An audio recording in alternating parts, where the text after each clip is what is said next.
Hello and welcome to SPMIS Academy. Today we'll analyze important newspaper articles of 6th July 2024.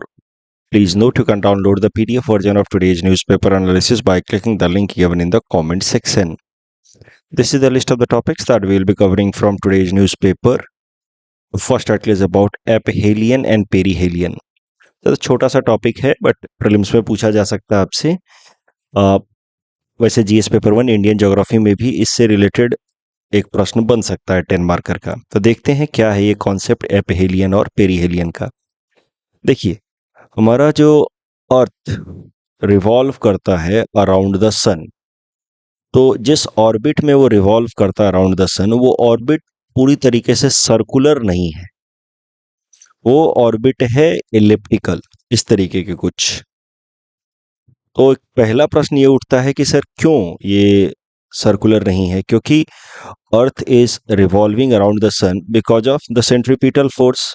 ये जो force सन लगा रहा है, gravitational force, इसी कारण से अर्थ या कोई भी प्लैनेट सन के अराउंड रिवॉल्व कर पाता है मेनली. तो अगर ये जो फोर्स है centripetal force towards the centre, यानी कि सन के तरफ, तो फिर जो पाथ बनना चाहिए वो पूरी तरह से सर्कुलर बनना चाहिए. लेकिन ये एलिप्टिकल इसलिए बनता है क्योंकि सन के ग्रेविटेशनल पुल के अलावा बाकी सारे प्लैनेट्स जो सन के अराउंड रिवॉल्व कर रहे हैं, उनका भी ग्रेविटेशनल पुल का इम्पैक्ट होता है अर्थ के ऊपर. एंड लाइकवाइज अर्थ के ग्रेविटेशनल पुल का इम्पैक्ट होगा ऑन द अदर प्लैनेट्स. तो एक तरीके से आप कह सकते हैं कि एक टग ऑफ वॉर जैसी सिनारियो चल रही है, जहां सारे प्लैनेट्स एक दूसरे को खींच रहे हैं. प्लैनेट से सन को खींच रहे हैं. सन का चूंकि वेट काफी ज्यादा है, मास काफी ज्यादा है, तो वो बाकी सारे प्लैनेट्स को ज्यादा इंपैक्ट कर पा रहा है बिकॉज वो फिर ज्यादा ग्रेविटेशनल फोर्स एक्सर्ट कर पा रहा है. बट सारे के सारे जो सेलेसियल बॉडीज हैं सोलर सिस्टम में, वो एक दूसरे को खींच रहे हैं ग्रेविटेशनल फोर्स के कारण because of their mass, and that has created a kind of tug of war. अगर सिर्फ हमारे सोलर सिस्टम में सन होता और अर्थ होता, तो फिर अर्थ का जो पाथ होता वो मोर और लेस एक सर्कुलर होता, जो ऑर्बिटल पाथ होता वो सर्कुलर होता. लेकिन सन और अर्थ के अलावा तो बाकी सारे प्लैनेट्स भी हैं, and these planets have created a kind of collective gravitational force, and because of this chaotic tug of war between so many celestial bodies in the solar system, the path is not exactly circular but elliptical type का है. अब ये elliptical path में भी अगर आप ध्यान से देखोगे तो सन जो है वो पूरी तरीके से सेंटर में या बीच में नहीं है. इस तरीके का कुछ एलिप्टिकल पाथ बनाता है हमारा earth when it revolves around the sun. तो साल भर में एक बार ऐसी सिचुएशन बनती है, एक ऐसी ओरिएंटेशन बनती है between sun and the earth, जहां पे earth is at farthest from the sun, सबसे दूर होता है. ऐसे लोकेशन या ऐसे orientation between sun and earth को कहते हैं एपहेलियन सिचुएशन, जिसमें the distance is somewhere close to 152.1 million kilometre.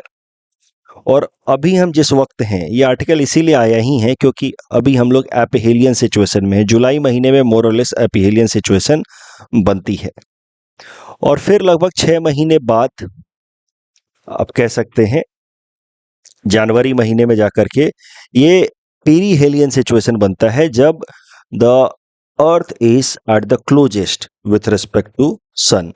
Perihelion, यहाँ पे जो डिस्टेंस होता है वो 147.1 मिलियन किलोमीटर होता है. तो ये एपीहेलियन और पेरीहेलियन में आप देख रहे हैं, एक जो ओरिएंटेशन है उसमें the earth is at farthest, दूसरे में अर्थ इज एट क्लोजेस्ट. इन दोनों में अगर आप सन रेज की बात करें जो ओवरऑल अर्थ रिसीव करता है, जिसको हम लोग कहते हैं इनसोलेशन, इनकमिंग सोलर रेडिएशन, तो sun rays are 7% less at aphelion position as compared to perihelion, especially for northern hemisphere. इसका एक significant impact होता है. देखिए, यहाँ पे सनरेज लगभग 7% तक कम आएंगे, less sunlight as compared to the sunlight received at perihelion. आप सन के जितना नजदीक जाते जाएंगे सनलाइट आपको उतना ज्यादा मिलेगा, तो जैसे जैसे दूर जाते जाएंगे सनलाइट का इम्पैक्ट कम होता जाएगा. तो एपीहेलियन में 7% less sunlight received as compare to the perihelion situation. तो एपीहेलियन का जो ओरिएंटेशन है इस वक्त आप देखो नदर्न हेमिस्फीयर में, जिसमें हमारा देश भारत भी है, यहाँ पे समर का टाइम रहता है। और इसमें हम लोग, जब हमारे यहाँ समर है, तो उस वक्त सन और अर्थ के बीच में जो ओरिएंटेशन है वो है एपीहेलियन ओरिएंटेशन। इस कारण से हमारा समर रिलेटिवली थोड़ा मॉडरेट हो जाता है, थोड़ा कम गर्म होता है। सिमिलरली जब हमारे यहाँ विंटर होगा तो हम लोग पेरीहेलियन में होंगे, जिस टाइम में सनरेज ज़्यादा रिसीव होंगे। तो इसी कारण से नदर्न हेमिस्फीयर में विंटर थोड़ा मॉडरेट हो जाता है because of this path adopted by the earth while revolving around the sun. तो नदर्न हेमिस्फीयर को आप कह सकते हैं थोड़ा सा फायदा है because of this elliptical path and this perihelion ephelion position. The summers are slightly milder as they could be, as well as winters are milder as they could be. अगर पूरी तरीके से मान लीजिए सर्कुलर पाथ होता या फिर सन बिल्कुल बीचों बीच होता, तो हमारा जो नदर्न हेमिस्फीयर में समर है वो स्लाइटली वार्मर होता as compare to what we witness now, और विंटर जो होता है हमारा नदर्न हेमिस्फीयर में वो स्लाइटली कूलर होता from what we witness now. तो मैं एक बार जल्दी से रिवाइज करा दूं, जिस तरीके से अर्थ रोटेट रिवॉल्व करता है अराउंड द सन, वो पाथ जो है एलिप्टिकल है। और एलिप्टिकल इसलिए है क्योंकि बाकी सारे जो प्लैनेट्स हैं उनके ओवरऑल कलेक्टिव ग्रेविटेशनल फोर्स के कारण ये इस तरीके का पाथ बना है। उसमें भी इस तरीके से ओरिएंटेशन बनती है कि कभी अर्थ सन से काफी दूर, कभी काफी नजदीक। एपीहेलियन पोजीशन, पेरीहेलियन पोजीशन। एपीहेलियन पोजीशन में सनलाइट थोड़ी कम रिसीव होती है, और जब एपीहेलियन ओरिएंटेशन बनता है उस टाइम में नदर्न हेमिस्फीयर में होता है समर। इस कारण से हमारा समर थोड़ा हो जाता है मॉडरेट। और जब पेरीहेलियन ओरिएंटेशन बनती है उस टाइम में नदर्न हेमिस्फीयर में होता है विंटर। इस कारण से हमारा विंटर थोड़ा कम ठंडा होता है as compare to it could be. इस टॉपिक के बेसिस पे प्रीलिम्स प्रैक्टिस क्वेश्चन हमने आपको दे रखा है। Please attempt this question and submit the answer in the comment section. The next article is about defence manufacturing of India has hit record high. This topic is important from our syllabus GS paper 3 Indian economy point of view. Current news ये है कि भारत का जो indigenous देश के अंदर होने वाला डिफेंस मैन्युफैक्चरिंग है उसकी नेट वैल्यू लगभग 1,27,000 करोड़ रुपए पहुंच गई in the year 2023-24, which is highest so far. और पिछले 5 सालों में it has increased by 1.6 times या 60% हाइक है।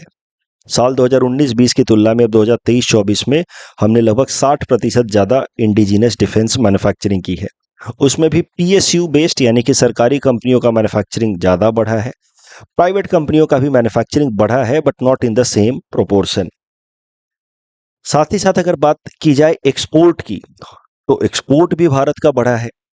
डिफेंस एक्सपोर्ट हमने साल 2023-24 में 21,000 करोड़ रुपए के लगभग किए हैं। तो इंडिया के लिए एक अच्छी बात है क्योंकि अभी तक इंडिया का नाम हमेशा से ही लार्ज डिफेंस इंपोर्टर कंट्रीज में आता रहा है। ज़्यादातर डिफेंस इक्विपमेंट्स हम लोग इंपोर्ट करते रहे हैं। इससे दो नुकसान होता है, एक तो फॉरेक्स रिजर्व का लॉस होता है क्योंकि डिफेंस इक्विपमेंट को हमें खरीदना होगा तो फॉरेक्स रिजर्व में पेमेंट करना होगा, फॉरेन करेंसीज में पेमेंट करना होगा। और दूसरा, दूसरे देशों के ऊपर अपने डिफेंस के लिए डिपेंड होना ये कहीं ना कहीं हमें वल्नरेबल बनाता है। इन सम क्रिटिकल सिचुएशंस अगर ये देश हमें डिफेंस सप्लाई करना बंद कर दें तो भारत के लिए सिक्योरिटी थ्रेट बन सकता है। तो from security as well as economic perspective it is very important to upgrade India's indigenous defence manufacturing. और इसके लिए भारत सरकार ने कई सारे स्टेप्स लिए हैं जिन स्टेप्स का अब पॉजिटिव इम्पैक्ट दिखने लगा है। और आप देखिए कि हमारा डिफेंस प्रोडक्शन देश के अंदर बढ़ रहा है लगातार, अब हम एक्सपोर्ट भी कर रहे हैं। तो क्या क्या स्टेप्स लिए हैं भारत सरकार ने in order to increase manufacturing in defence, वो एक एक करके देखते हैं। कई सारे इंपॉर्टेंट पॉलिसीज बनाए हैं, उसमें से सबसे महत्वपूर्ण पॉलिसी है डिफेंस प्रोक्योरमेंट पॉलिसी, कि मिनिस्ट्री ऑफ डिफेंस जो भी डिफेंस इक्विपमेंट्स प्रोक्योर करती है उसके लिए उन्होंने एक पॉलिसी बनाई है। उस पॉलिसी के हिसाब से एक कैटेगरी उन्होंने आइडेंटिफाई की है, IDDM category, India's developed designed and manufactured category.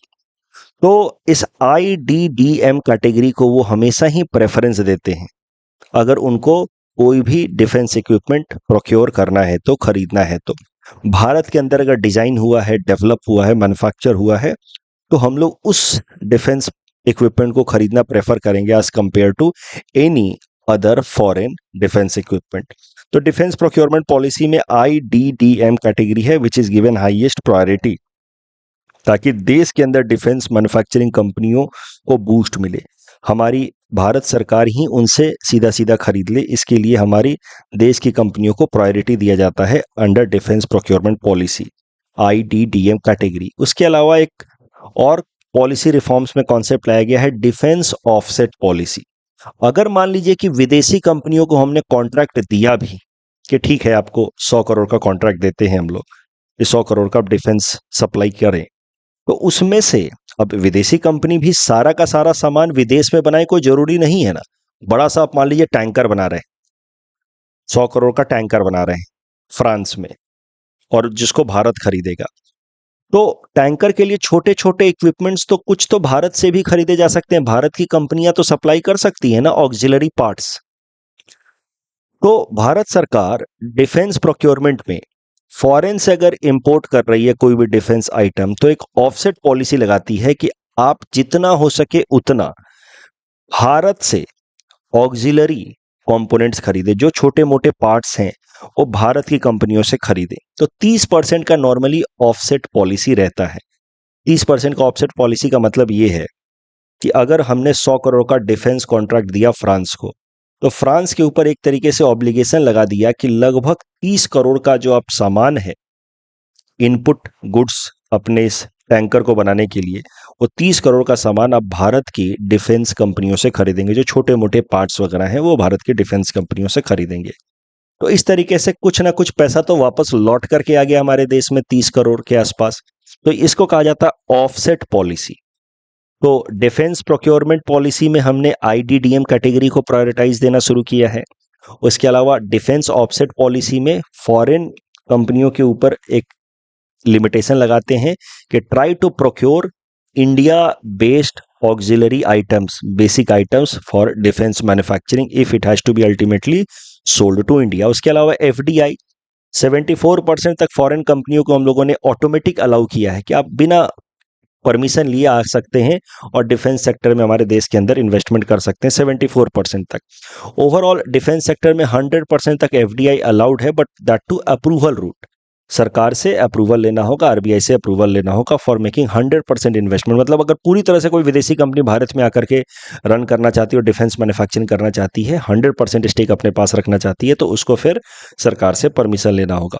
Defence manufacturing को इंसेंटिवाइज करने के लिए डिफेंस कॉरिडोर्स डेवलप किए गए हैं 2 स्टेट्स में, तमिलनाडु में और उत्तर प्रदेश में। डिफेंस कॉरिडोर मतलब कुछ एक सिटीज को, जैसे अलीगढ़ को, लखनऊ को, कानपुर को, चित्रकूट को, आगरा को, इनको डेवलप किया जा रहा है इन सेंटर्स को कि डिफेंस रिलेटेड छोटे छोटे आइटम्स का मैन्युफैक्चरिंग वो इंसेंटिवाइज करें या डेवलप करें, ताकि इस एरिया में ज़्यादा से ज़्यादा डिफेंस मैन्युफैक्चरिंग हो सके, एक पूरा का पूरा इकोसिस्टम बिल्ड हो पाए। Same has been done for Tamil Nadu के, एक पूरा का पूरा डिफेंस कॉरिडोर डेवलप किया गया तमिलनाडु में। बजट 2023-24 में, पिछले साल का जो फुल फ्लेजेड बजट आया था, उसमें भारत सरकार ने क्या कहा कि 75% of the defence capital budget will be used for procurement from domestic sources. तो अगर 100 करोड़ रुपए खर्च किए जाएंगे डिफेंस इक्विपमेंट्स को खरीदने के लिए, यानी कि कैपिटल एक्सपेंडिचर करने के लिए ऑन द डिफेंस, तो उसमें से 75 करोड़ तो भारत की कंपनियों से सामान खरीदने के लिए इस्तेमाल किया जाएगा।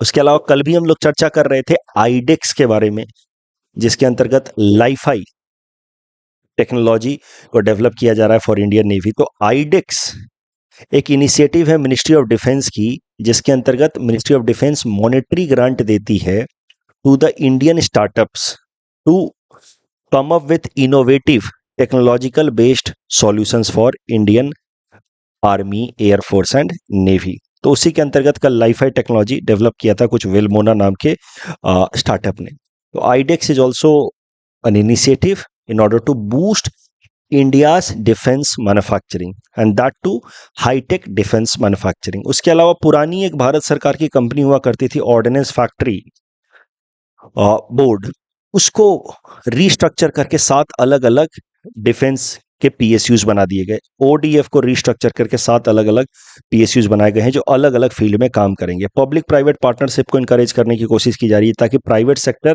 भी डिफेंस मैन्युफैक्चरिंग में ज़्यादा कंट्रीब्यूट कर पाए। और प्रोडक्शन लिंक्ड इंसेंटिव स्कीम, जिसके अंतर्गत मैंने आपको बताया कि कई सारे सेक्टर्स 18 सेक्टर्स को आइडेंटिफाई किया भारत सरकार ने, जिनको सरकार इंसेंटिवाइज कर रही है by giving subsidy if they increase their production. तो जो भी उनका प्रोडक्शन है अभी उससे ज़्यादा अगर वो प्रोड्यूस करेंगे तो जितना अमाउंट वो एक्स्ट्रा प्रोड्यूस करेंगे उसका 4 to 6% सरकार सब्सिडी देगी। तो अगर आप मान लीजिए कि 100 करोड़ का प्रोडक्शन करते हैं और अब आप 110 करोड़ का प्रोडक्शन करने लगे, तो यानी कि 10 करोड़ आप ज़्यादा प्रोड्यूस कर रहे हैं 10 करोड़ का, तो उसका 4% यानी कि 4 लाख के आसपास, आप 40 लाख के आसपास आपको सब्सिडी के तौर पे मिलेगा। 10 करोड़ का 4% 40 लाख के आसपास आपको सब्सिडी के तौर पे सरकार देगी। तो इस तरीके से प्रोडक्शन लिंक्ड इंसेंटिव स्कीम, अगर आप प्रोडक्शन बढ़ाएंगे तो जितना प्रोडक्शन बढ़ाएंगे उसका एक सर्टेन परसेंट आपको सरकार सब्सिडी के तौर पे देगी। ये production linked incentive scheme 18 sectors के लिए लेकर के आई भारत सरकार अंडर आत्मनिर्भर भारत अभियान इनिशिएटिव, ताकि ज़्यादा देश के अंदर मैन्युफैक्चरिंग हो, हमारा देश मैन्युफैक्चरिंग हब बने। और इन 18 सेक्टर्स में से डिफेंस सेक्टर को भी रखा गया है, डिफेंस मैन्युफैक्चरिंग को भी रखा गया है under production linked incentive scheme. तो अगर आपकी कोई डिफेंस रिलेटेड कंपनी है और अगर अपना वो ओवरऑल प्रोडक्शन रैंप अप करती है, इंक्रीज करती है, तो एक तो एक्स्ट्रा प्रोड्यूस करने के कारण आपका सामान ज़्यादा बिकेगा, आपको प्रॉफिट ज़्यादा होगा, प्लस सरकार भी अपने तरफ से आपको इंसेंटिव या सब्सिडी देगी अंडर पीएलआई स्कीम। तो इस टॉपिक के बेसिस पे इस तरीके का कुछ आपसे मेंस में प्रश्न पूछा जा सकता है कि identify the significance of indigenisation of Indian defence. मैंने आपको मोटा मोटा तो 2 बताया, इकोनॉमिक एंड सिक्योरिटी सिग्निफिकेंस, और भी थोड़ा सोचिए, नहीं तो मैंने हिंट्स तो दे ही रखा है। आज भी मैंने आपको क्लास में बोला है कि रोज एक आंसर लिखना है। तो इंडिजनाइजेशन ऑफ इंडियन डिफेंस का फायदा क्या है और क्या स्टेप्स लिए हैं सरकार ने इंडिजनाइजेशन को डेवलप करने के लिए। तो स्टेप्स तो यहाँ बता ही दिए हैं, फायदे भी मैंने मोटे मोटे आपको बता ही दिए हैं। अब आप उसके बेसिस पे थोड़ा आंसर डेवलप करने की कोशिश कीजिए। The next article is about Axiom 4 mission. This topic is important from our syllabus GS paper 3 science and technology point of view. Axiom 4 mission से पहले एक बार वापस से रिवाइज कर लेते हैं इंटरनेशनल स्पेस स्टेशन के बारे में। वैसे तो 1-1.5 महीने पहले भी मैंने इसके बारे में आपको बताया था कि ये एक हैबिटेबल सैटेलाइट है। हैबिटेबल सैटेलाइट मतलब ऐसा सैटेलाइट जिसमें एस्ट्रोनॉट्स रह सकते हैं और स्टडी कर सकते हैं कॉस्मोलॉजी की। तो इसमें किसी भी वक्त 5 या 6 एस्ट्रोनॉट्स रह सकते हैं and they study the different radiations and cosmic activities going around. इस हैबिटेबल सैटेलाइट को लॉन्च किया है at height of about 400 kilometre, मतलब लोअर अर्थ ऑर्बिट में है। It was established in 1998। Mainly it is outcome of joint efforts of 5 space agencies, NASA of US, Roscosmos of Russia, JAXA of Japan, European space agency of Europe and Canadian space agency of Canada. जैसा कि मैंने आपको बताया इसमें किसी वक्त 5 या 6 astronauts रह सकते हैं और जब उनको रिप्लेस करना होता है तो अर्थ से शटल भेजा जाता है, स्पेस शटल, जो एक तरीके का रीयूजेबल लॉन्च व्हीकल है। और वो सैटेलाइट्स वो शटल इस सैटेलाइट में जाकर के अटैच हो जाता है और अर्थ से जो एस्ट्रोनॉट्स इस शटल में बैठा करके भेजे गए हैं वो चले आते हैं इस इंटरनेशनल स्पेस स्टेशन के अंदर, और जिनको वापस अर्थ पे आना होता है वो इस अटैच्ड मॉड्यूल में आकर के बैठ जाएंगे और ये शटल उनको वापस से अर्थ पे लेकर के आएगा। तो इस तरीके से इंटरनेशनल स्पेस स्टेशन काम करता है। इंटरनेशनल स्पेस स्टेशन को हम लोग कभी कभार मॉड्यूलर स्पेस स्टेशन भी कहते हैं। मॉड्यूलर स्पेस स्टेशन इसीलिए कहते हैं क्योंकि this satellite allows modules to be added और रिमूव्ड। तो अर्थ से स्पेस शटल जाता है, it can get added to या अटैच टू दिस सैटेलाइट और फिर वो डिटैच होकर के वापस अर्थ पे भी आ जाता है। तो जब एडेड होगा तो अर्थ से जो एस्ट्रोनॉट्स जा रहे हैं वो इस इंटरनेशनल स्पेस स्टेशन के अंदर चले जाते हैं और जिनको वापस से अर्थ पे आना है वो इसके अंदर जो शटल है उसके अंदर चले आते हैं और फिर शटल अपने आप को डिटैच कर लेता है from this international space station and then again it comes back on the earth. ये जो इंटरनेशनल स्पेस स्टेशन है ये अर्थ का पूरा एक साइकिल कंप्लीट कर लेता है 93 मिनट्स और इसी कारण से पूरे एक दिन में लगभग 15.5 टाइम्स ऑर्बिट करता है अराउंड द अर्थ। इसको लगातार पावर चाहिए, सोलर पावर ये लेता रहता है। इंटरनेशनल स्पेस स्टेशन को सोलर एनर्जी मिलती रहती है फ्रॉम 8 सोलर एरेस। इस तरीके से सोलर एरेस लगे हुए हैं, इसको लगातार वहां से पावर मिलता रहता है और इसका पावर लगभग 160 किलोवाट के आसपास ये रिसीव करता है। इंटरनेशनल स्पेस स्टेशन के अंदर दो सेगमेंट्स बने हैं, Russian orbital segment which is mainly operated by Russia और दूसरा United States orbital segment which is operated by US and its allies countries. अब करंट न्यूज ये है कि भारत के जो गगनयान मिशन के लिए 4 एस्ट्रोनॉट्स को ट्रेन किया गया है। तो पहले ये समझ लेते हैं कि गगनयान मिशन है क्या। ये हमारे देश की स्पेस एजेंसी इसरो का planned human space flight programme है। मतलब भविष्य में हम लोग अपने एस्ट्रोनॉट्स को 4 एस्ट्रोनॉट्स को हम लोग प्लान कर रहे हैं कि स्पेस के अंदर भेजें, वो स्पेस में रहें कम से कम 5 से 7 दिनों तक एक ऑर्बिटल मॉड्यूल में। उस ऑर्बिटल मॉड्यूल में वो जाएं, स्पेस में 5-7 दिन तक रहें अराउंड द अर्थ, वो रिवॉल्व करें और वापस से अर्थ के ऊपर आ जाएं आफ्टर 5 to 7 डेज। तो एक आप कह सकते हैं एक हैबिटेबल सैटेलाइट जैसा या ऑर्बिटल जैसा भेजा जाएगा जो लोअर अर्थ ऑर्बिट में यानी कि 300 से 400 किलोमीटर की हाइट पे होगा ये ऑर्बिटल, जिसमें 4 एस्ट्रोनॉट्स इंडियन एस्ट्रोनॉट्स रहेंगे अर्थ के अराउंड। वो घूमेंगे 5 से 7 दिन तक, वापस से अर्थ पे आएंगे। ये मिशन का नाम है गगनयान मिशन। तो ये मिशन आप कह सकते हैं is India's step in the direction of building its own space satellite. अगर हमें भी इंटरनेशनल स्पेस सैटेलाइट जैसा कुछ डेवलप करना है तो उसके लिए पहला स्टेप आप कह सकते हैं गगनयान मिशन है, जिसमें एक ऑर्बिटल मॉड्यूल में भेजा जाएगा एस्ट्रोनॉट्स को और लिमिटेड टाइम फ्रेम के लिए वो स्पेस में रहेंगे, वापस से अर्थ पे आएंगे। तो गगनयान मिशन के लिए जो 4 एस्ट्रोनॉट्स को हमने ट्रेन किया है उनमें से 2 एस्ट्रोनॉट्स को अब भी भेजा जा रहा है फॉर एक्सियोम 4 मिशन। उनमें से 2 में से किसी एक को सेलेक्ट किया जाएगा जो अल्टीमेटली वो एक्सियम 4 मिशन के अंतर्गत जाएंगे स्पेस में। तो Axiom 4 mission is a private space flight to the international space station. ये जो इंटरनेशनल स्पेस स्टेशन देख रहे हैं आप, इस में भेजा जाएगा एक private space flight which is developed by 2 private space agencies, axiom space and space x. US based private space agencies axiom space and space x, इन्होंने स्पेस शटल बनाया है। ये जाएगा स्पेस में और इंटरनेशनल स्पेस स्टेशन से attach होगा। Axiom space और स्पेस एक्स ने मिलकर के बनाया है। तो ये जो इंटरनेशनल स्पेस स्टेशन में ये स्पेस शटल जाएगा, उनमें जो नए एस्ट्रोनॉट्स भेजे जा रहे हैं उसमें से एक एस्ट्रोनॉट वो भी होंगे जिनको गगनयान के लिए ट्रेन किया गया है। तो 4 जो गगनयान के लिए ट्रेंड एस्ट्रोनॉट्स हैं उनमें से 2 को भेजा गया एक्सियोम 4 मिशन में, जिसमें से एक अल्टीमेटली सेलेक्ट होकर के इंटरनेशनल स्पेस स्टेशन में भी जाएंगे under Axiom 4 mission which is run by the private space agencies of US, जिसका नाम है Axiom space and SpaceX, जो ये स्पेस सैटेलाइट भेजेंगे इंटरनेशनल स्पेस स्टेशन के अंदर। The next article is about balance of payments. This topic is important from our syllabus GS paper 3 Indian economy point of view. Balance of payment तो हम लोग economy के class में भी पढ़ते हैं। मैं वहाँ पे आपको सिखाता हूँ कि भारत का जो ट्रांजैक्शन है बाकी पूरी दुनिया से, उसमें या तो हमारे देश से पैसा जाएगा नहीं तो आएगा। अब पैसा जाने के 2 तरीके हैं और आने के भी 2 तरीके हैं, current account and capital account. Current account के लिए मैं आपको बताता हूँ कि इसमें कोई भी इस ट्रांजैक्शन से कोई भी एसेट या लाइबिलिटी बनती या कम नहीं होती, जबकि कैपिटल अकाउंट में या तो लाइबिलिटी बनेगी या तो असेट बनेगा या कम होगा बिकॉज ऑफ दैट ट्रांजैक्शन। फिर वहां पे मैं आपको बताता भी हूँ करंट अकाउंट के अंदर trade in goods and services आता है, फिर ट्रांसफर्स, अदर इनकम्स जैसे कि remittances and all they come under current account.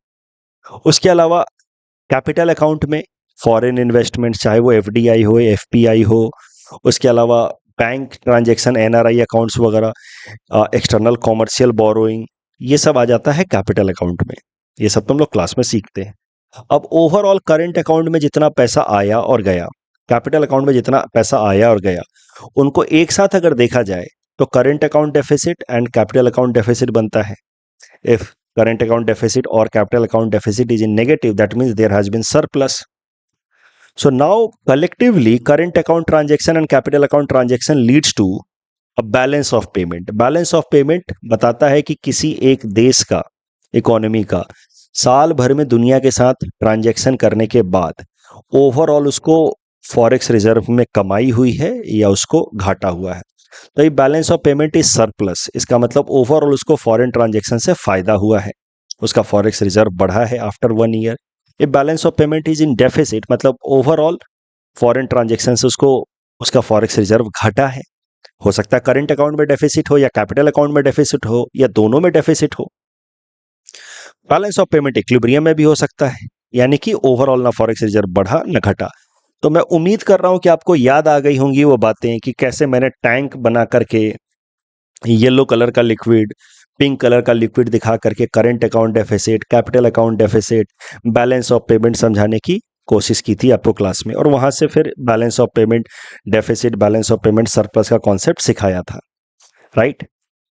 आज इस आर्टिकल में मुझे एक बात बस अच्छी लगी तो मैंने सोचा कि आपके साथ शेयर कर लेता हूं। बाकी तो कॉन्सेप्ट आपको पता ही है कि क्या होता है current account deficit, capital account deficit, fundamental class में तो मैं सिखाता ही हूं। एक बात देखिए, current account deficit is not bad for economy always.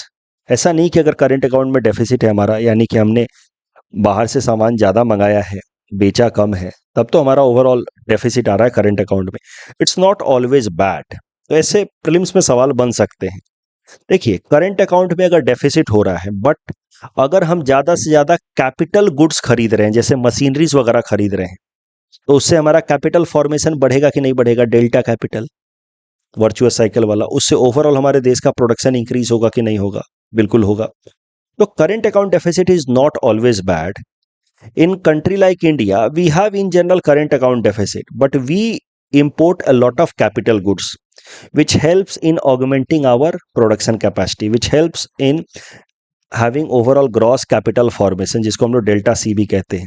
इसीलिए a current account deficit of about 0.5% to 2% of the GDP is okay for Indian economy. This is a norm. और current account deficit of 0.5, 1.5 to 2% के बावजूद भी हम लोग 7 से 8% का growth register कर पाते हैं। बट हाल फिलहाल में न्यूज थी, मैंने कुछ दिनों पहले भी कवर किया, कि हम लोगों ने पिछले 10 क्वार्टर के बाद पहली बार जनवरी से जो मार्च वाला क्वार्टर था, क्वार्टर 4 ऑफ फिजिकल ईयर 23-24 में करंट अकाउंट में भी सरप्लस रजिस्टर किया ऑफ अबाउट 0.6%, जो कि एब्सोल्यूट वैल्यू जिसकी निकल करके आएगी $5.7। इस टॉपिक के बेसिस पे ये प्रीलिम्स प्रैक्टिस क्वेश्चन हमने आपको दे रखा है। Please attempt this question and submit the answer in the comment section. The next article is about national award for Shiksha Setu Axom. This topic is important for our syllabus GS paper 5 Assam issues point of view. Shiksha Setu Axom क्या है? लगभग 1-1.5-2 महीने पहले मैंने आपको बताया था। एक पोर्टल है ये, जो असम सरकार ने डेवलप कराया है, जिसकी मदद से जितने भी स्कूल रिलेटेड एडमिनिस्ट्रेटिव एक्टिविटीज हैं, असम के जो स्कूल रिलेटेड एडमिनिस्ट्रेटिव एक्टिविटीज हैं, गवर्नमेंट बेस्ड स्कूल्स, उनको मैनेज किया जा सकता है इन डिजिटलाइज्ड मैनर। जैसे अटेंडेंस को ट्रैक करना, लीव एप्लीकेशन को अप्रूव करना for the teachers and other staffs, students कितने आ रहे हैं, उनकी लर्निंग कितनी हो रही है, ये सारे डेटा को ट्रैक किया जा सकता है with help of this Shiksha Setu Axom app. So this Shiksha Setu Akhom app will help in making data-driven policy with respect to school education in Assam. So this could be a game changer in long run. So that is why Shiksha Setu Akhom is being considered as one of the important intervention in form of e-governance in education sector in Assam. अभी हाल फिलहाल में एक और अच्छी बात निकल करके आई है कि Shiksha Setu Axom portal has been now selected for national award for e governance for year 2024। तो ये प्रीलिम्स में आपसे पूछा जा सकता है, इसलिए मैंने एक बार फिर से आपसे शिक्षा सेतु अखोम आपको आप रिवीजन करा दिया। बाकी ये फैक्चुअल चीजें अगले साल प्रीलिम्स के लिए इंपॉर्टेंट हो गई। ई गवर्नेंस अवार्ड के लिए इसको सेलेक्ट किया गया है।